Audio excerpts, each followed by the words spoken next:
Estamos en la agenda propia y tenemos un tema más que importante. Nos acompaña Ricardo García, director del Jardín Botánico Nacional, a propósito de la publicación de esto. Miren aquí lo que es la lista roja de la flora vascular en la República Dominicana. Ricardo, ¿qué significa esta lista roja?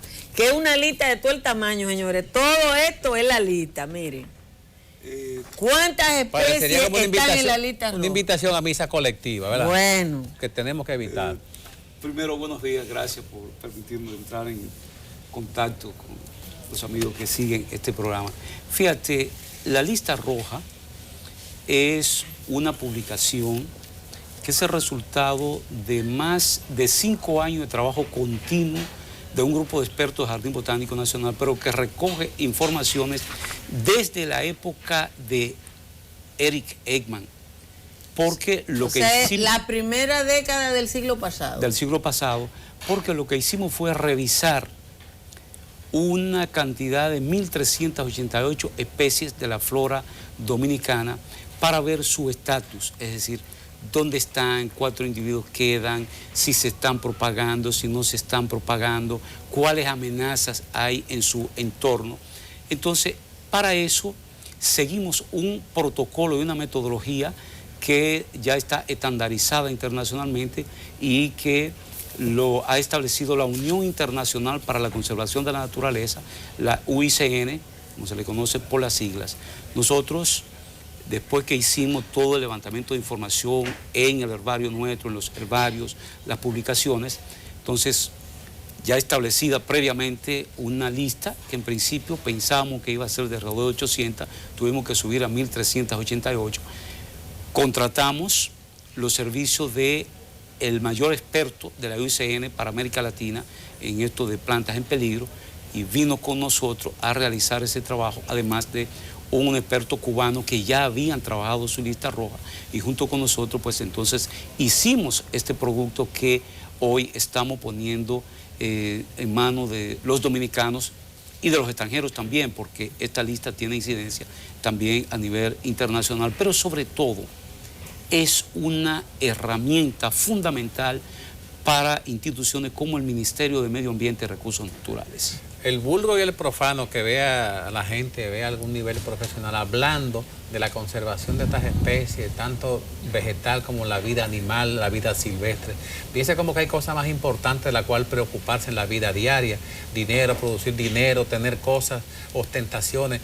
Para el común del ciudadano, enseñarle a entender de la importancia de que eso se conserve, de que tengamos esa parte de la naturaleza preservada. Pero si la gente no conoce de qué se le está hablando, ¿cómo se lleva el mensaje? Perfecto. Vamos a comenzar por una cuestión elemental. ¿Cuál es la principal fuente de ingreso de la República Dominicana? Ahora mismo el turismo, ¿verdad? Pero el turismo dominicano depende de sus recursos naturales. Sí. No es un turismo cultural como usted va, por ejemplo, a Europa, esas viejas construcciones, monumentos aquí romanos. No es. Aquí nosotros nos visitan por la playa, por la montaña, por la belleza, ¿verdad? Si usted tiene un país deforestado, sin cubierta boscosa, sin la presencia de esas especies, sobre todo que muchísimas de ellas son exclusivas de nuestro país o de la isla, en el caso más amplio. Entonces, al perder eso, se pierde la cubierta boscosa, se pierde la calidad y cantidad de agua y ya tenemos problemas. Y de hecho, hoy hay crisis con el tema del agua. Solo para conectar, pero te puedo decir, la agricultura, por poner un caso.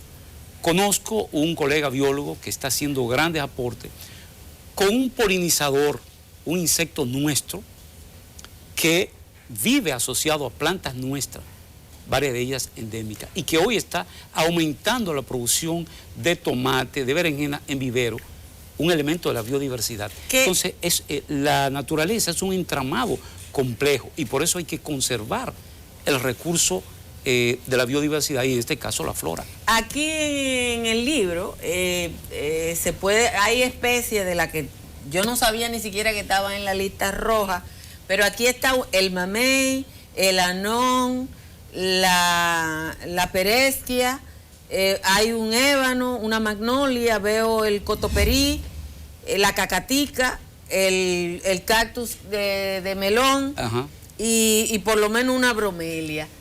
Esas especies, que algunas son como la cacatica emblemática de la República Dominicana, ¿cuáles de esas son endémicas? ¿Cuáles solo se pueden encontrar en la española? ¿Qué impacto tiene que desaparezca del mundo una planta que solo existe en un lugar?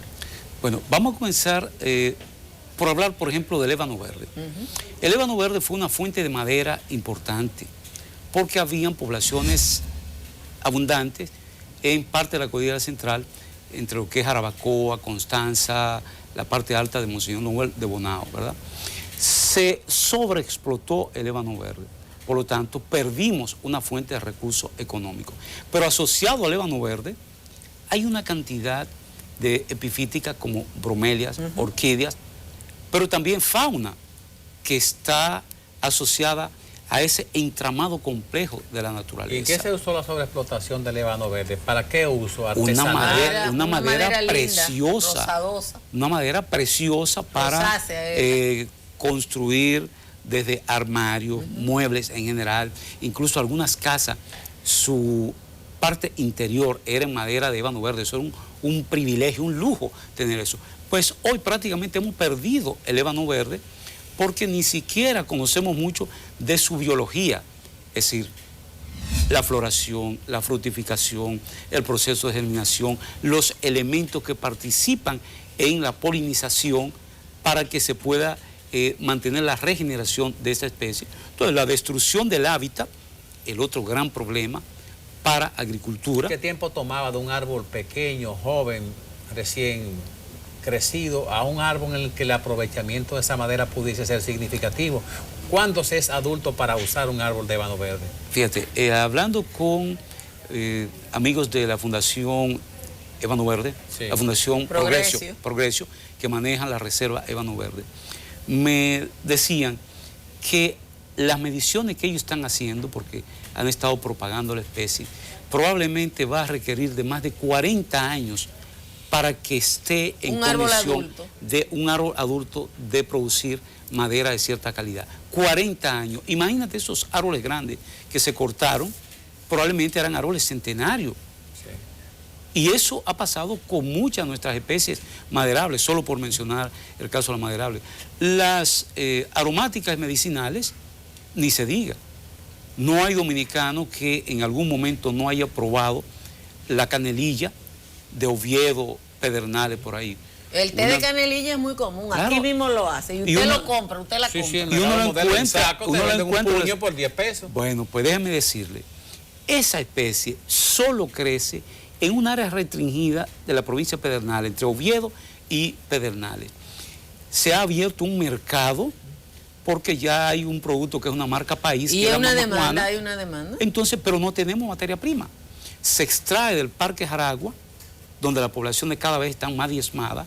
Es una especie que está en peligro crítico. Y no hay posibilidad, en el caso de la canelilla, que ya es un producto que es de uso, yo diría común en infusión, como un sustituto al café, de otra cosa, de establecer algún mecanismo de reproducción. Claro, y ahí voy a una parte importante. Como el jardín botánico, su función principal es el estudio, manejo, conservación de la flora, nosotros venimos trabajando con el caso de la canelilla. Hoy nosotros sabemos cómo germina, cuándo produce su fruto, quiénes la polinizan, y ya la fase a la que debemos pasar, y sobre todo después de esta alerta, es a la fase de domesticación. Domesticación quiere decir que vamos a realizar plantaciones, como cultivar maíz, como cultivar yuca, de manera que esos miles de sacos de canelilla que se necesitan de hoja para suplir la demanda para marihuana, para confitería, para perfumería, entonces usted pueda obtenerlo de una fuente segura de materia prima sin dañar la población silvestre que no soporta. Pero si lo que se el nivel de aprovecha explotación. La hoja, te está tumbando el árbol, la planta. Perfecto, la ¿Qué mala... uso le dan entonces al árbol? Nada. ¿Carbón? Lo usan para carbón, No, para es leña. un vara muy arbusto, seca, es muy un pequeña. arbusto. Pero puede alcanzar... Que no tiene calibre el puede tallo. alcanzar un tamaño que puede utilizarse incluso como poste Sí. porque alcanza cierto tamaño, pero dura muchísimos años para alcanzar ese tamaño. Sí. Es una madera muy dura. Seco. Ahora, ¿qué es lo que ha pasado? Como no había orientación para los colectores silvestres, lo que extraen la planta de la población silvestre, ellos cortaban el árbol para obtener las hojas, pero ni siquiera sabían que era un recurso propiamente de ellos y que no estaba en otra parte del país, en otra parte del mundo. Nosotros hemos impartido algunos talleres para que ellos cambien el método de cosecha, corten sencillamente las hojas y en poco tiempo hay rebrote y tienen más hojas. Un cambio en la tecnología, en el manejo de la cosecha, pero la idea es que el empresariado, que el Estado también entremos en esa fase de domesticación, hacer plantación de estas especies que van a resolver un problema económico porque van a crear fuentes de empleo, van a aportar recursos económicos y van incluso a reducir el desbalance que hay en las importaciones, porque yo le digo a ustedes, ¿cuánto gasta la República Dominicana importando ambientadores, solo ambientadores para oficina, para carros, que pudiéramos producirlo a partir de esas aromáticas como la canelilla, como la osúa de la zona de Monción, Santiago Rodríguez? Entonces tenemos unos recursos de la biodiversidad mal utilizados que hay que cambiar la forma, porque de lo contrario lo vamos a perder y entonces estamos dejándole un desastre a, no a la futura, a la presente generación. Aquí hay en la portada, hay 3 frutas, que quizás hay una parte de la población que no la conozca, y que dice aquí que está el cotoperí, está el mamey y está el anón.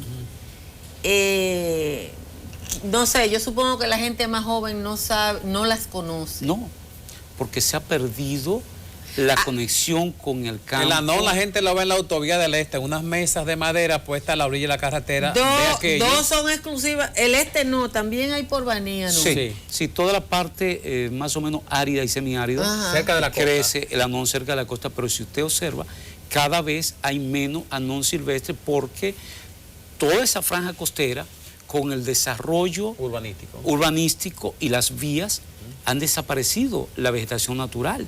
Entonces el anón también, como nadie lo ha estado propagando, reproduciendo, lo vamos perdiendo. Y lo mismo pasa con otros frutales. Hay un libro muy interesante de don Bernardo Vega, Las frutas de los taínos, en el cual yo tuve el honor de colaborar con él, la parte de la información. Y ahí se destaca las especies, los frutos que los taínos usaban, pero prácticamente lo hemos perdido. Aquí hay, como digo, aquí hay 3 frutas que yo creo que la mayoría de la gente no conoce. El cotoperí solo está en la Romana. Solo queda en el este. Sin embargo, nosotros tenemos información de que el cotoperí tenía una distribución mucho más amplia, desde un poco más allá de Boca Chica hasta Higüey.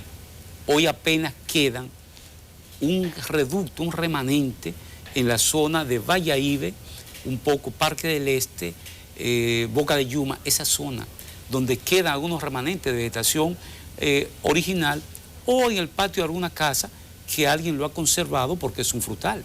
Sin embargo, prácticamente lo hemos perdido. Es un frutal muy bueno.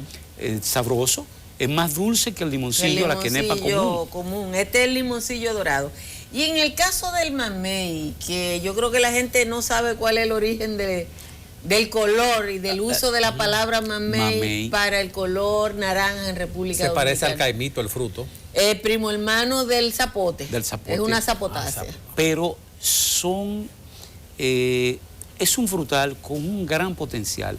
Incluso, fíjate, paradójicamente, los hermanos haitianos es muy común le dan de venta en uso, Puerto Príncipe. Claro, y preparan un tipo de licor sabroso, ellos le llaman abricot.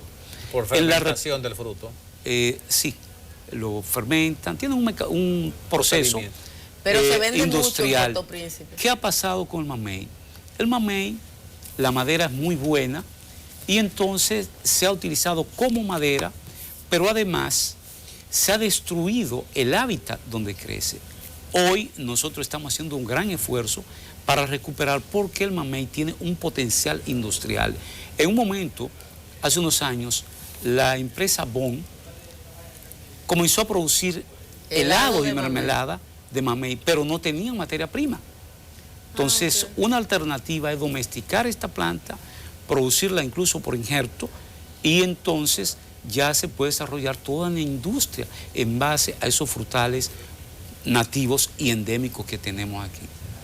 Ese es uno de los aportes y de la alerta con esta lista roja. Que no sea solo un documento que queda ahí para hablar de cuestiones científicas, sino que tenga una utilidad práctica, que nos llame la atención del potencial que tiene nuestra flora para resolver problemas económicos, pero también para conservar ese patrimonio que en la mayoría de los casos solo lo tenemos aquí, porque la mayoría de las especies que están en peligro crítico, son endémicas.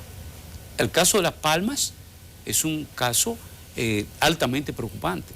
La mayoría de nuestras palmas endémicas están en peligro crítico de extinción. Algunos ya la gente ni la conoce.